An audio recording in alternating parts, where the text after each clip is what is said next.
Nu ser du den her boller i karry, ikke? Det smager fandme godt. Der er ris i. Du kan eventuelt gøre det, at du køber blomkålsris.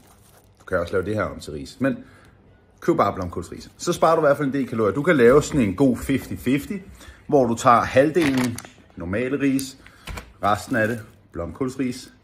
Men samtidig vil jeg også bare gerne huske dig på, man behøver ikke at gøre alle opskrifter til nogen, som er super kalorielette.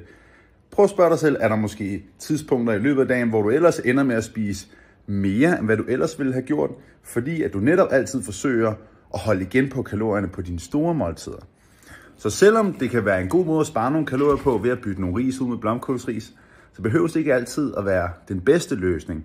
For det kan være, at større måltider rent faktisk også vil hjælpe dig til at spise mere fornuftigt resten af dagen. Food for thought.